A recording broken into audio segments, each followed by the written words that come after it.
Today is the 26th Sunday of Ordinary Time, Cycle C. Are you walking in the ways of the Lord and are still struggling? You may ask why. Maybe God is forming you for a special assignment or mission. It was in the harshness of the desert that the people of Israel learned to depend and trust in God. Every time there was a crisis, God came to the rescue. Dependence and trust in God and knowledge of His laws and precepts are important, but are not sufficient for leadership in the church. The gift of the Holy Spirit is necessary for our spiritual formation. The Holy Spirit was not just given to Moses, but also to the other 70 elders of Israel. Although two of the elders were not physically present, because their names are on Moses' list of the elders, they also received the Holy Spirit. The story has similarities to the healing of the centurion's servant by Jesus. Although the servant was not physically present, he was still cured by God's healing Spirit. We can cry out to God for His help. Wherever we are, His healing Spirit or helping Spirit will come to us wherever we are. St. James, in his letter, is addressing the greedy and dishonest rich who became rich by cheating the poor and the lowly workers. He warns them that they will be severely punished by God. The question you may ask yourself is, what if I have become rich by dishonest means? Well, you can make restitution by helping the poor or the church.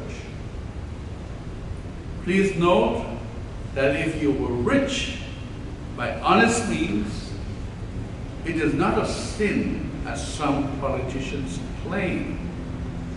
But we do have a greater responsibility to help the needy.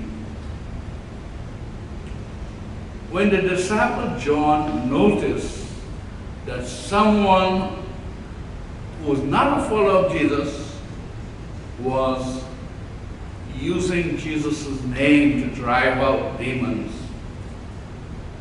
he told him to stop. And then he complained to Jesus to make him to stop.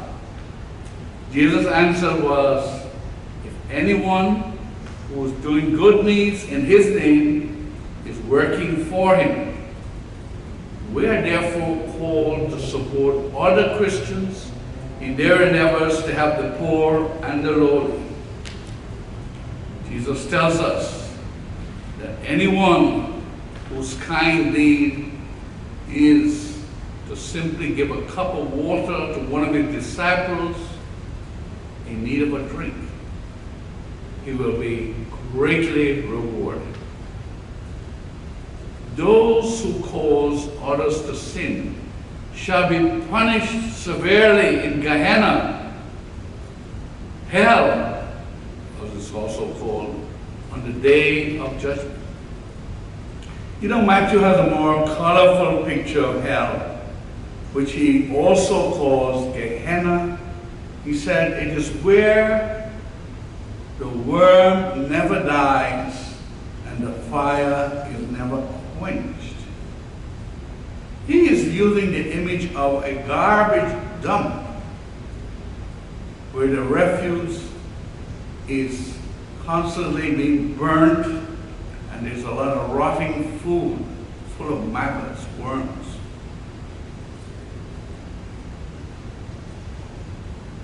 What do we do that we call others to sin? What or how can we call others to sin? The road to hell is often paved with good examples. What are some examples? Seduction is a serious sin where we can use power or wealth or good looks or charm or all of the foregoing to entice another into adultery or fornication. We should never advise another to return evil for evil, especially when revenge calls for serious bodily harm. People who are hurting from a broken relationship are normally very desperate for solutions. To encourage them to seek the help of the occult, Santeria, voodoo, or obeah is a grave sin. The worst sin of all is probably encouraging and aiding someone to obtain an abortion. Using what is called a Semitic hyperbole, Jesus asked us to take radical steps to avoid sin. His advice is not literal. His advice is not literal.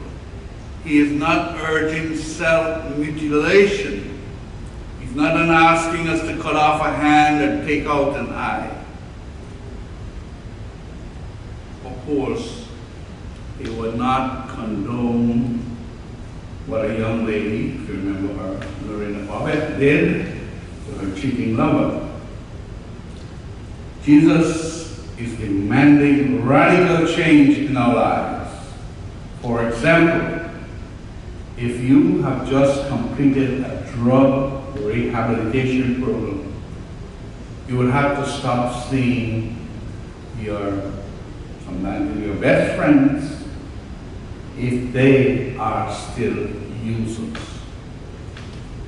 If you are addicted to pornography, and pornography is a large, flourishing business in America, billions of dollars people spend, you will have to terminate your home internet service or find a service provider who blocks all pornography. The road to conversion will demand radical, difficult, and painful choices. The famous saying of Padre Pio is that the most beautiful acts of faith is the one made in darkness, in sacrifice, and with extreme effort.